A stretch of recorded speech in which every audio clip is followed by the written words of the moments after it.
Hey everyone, it's Bowie Carpenter here, and welcome back to the Inquisitive Leader Podcast. I'm truly honored to have you here. Over the years, I've had the privilege of wearing many hats: visionary, advisor, strategist, a leader of large-scale teams, and more recently, an executive coach. It's a journey that has spanned over 30 years and has taught me countless lessons about leadership, personal growth, and the power of community. Today's episode is about embracing uncertainty when you are in unfamiliar territory. I want to begin by reading a poem by David Wagoner titled Lost. Stand still, the trees ahead and bushes beside you are not lost.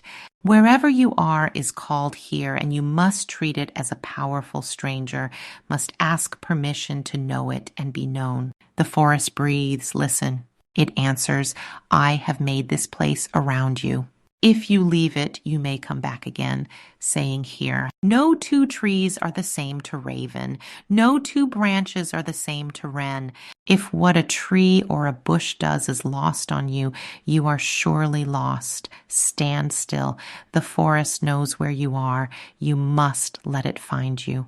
Today, I want to dive into a topic that I believe resonates with many of us, though few are willing to voice it, that unsettling feeling of being lost. It's a common experience, yet we often keep it to ourselves. Let's explore this together, not just in the I can't find my car in the parking lot kind of way, but in that deeper, more unsettling sense of not knowing what comes next, or even where you are on your own map. I was inspired by this line in David Wagoner's poem, Lost. Stand still. The trees ahead and bushes beside you are not lost. Wherever you are is called here. I love that. It's like the world isn't lost just because we feel disoriented. Sometimes we're the ones who need to pause and let the moment find us, not the other way around. I think our first instinct, especially as leaders, is to move faster when things get uncertain. We want to fix, to act, to get out of discomfort as quickly as possible. But Wagoner's poem suggests something different. He says, you must treat it as a powerful stranger, must ask permission to know it and be known. That line always gets me. What if uncertainty isn't a threat, but a powerful stranger, something to respect, to approach with humility? I mean, I'm not saying we should just sit around and do nothing, but maybe there's wisdom in slowing down, in listening, in letting ourselves be found by the present moment.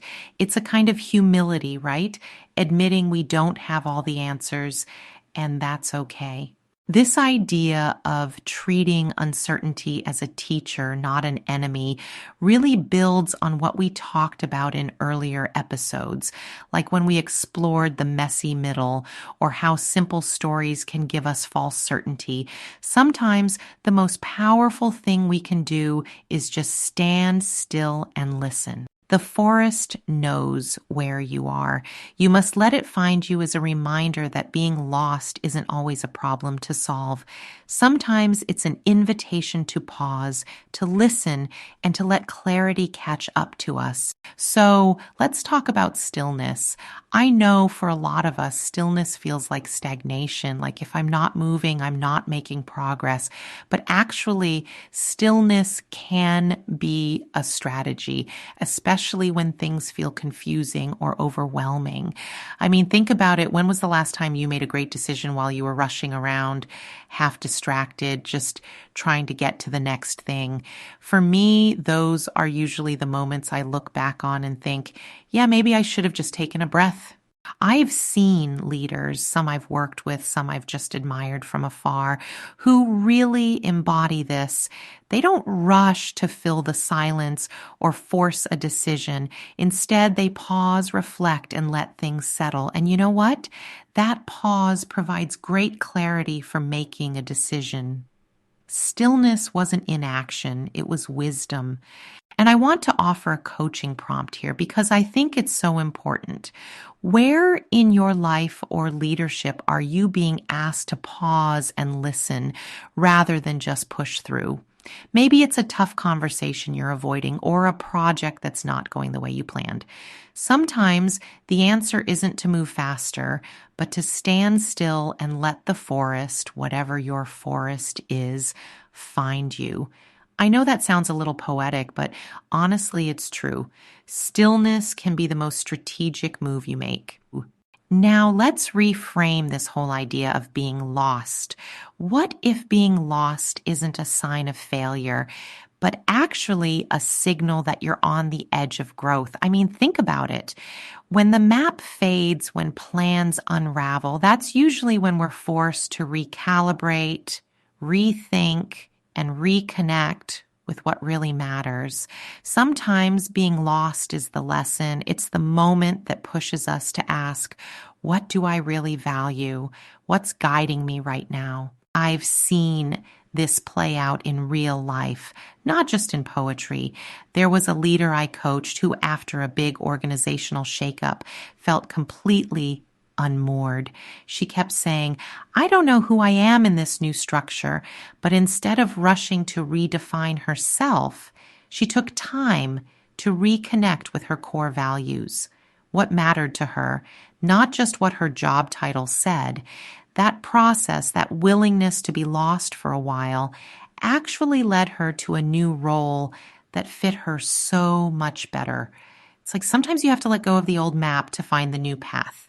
So if you're feeling lost right now, I just want to say you're not alone. Sometimes the unknown is the very ground where your next chapter takes root. Don't rush through it. Stand still, listen, and let yourself be found. And hey, if you want to share your own story or reflection, I'd love to hear from you. We'll keep exploring these questions together in future episodes.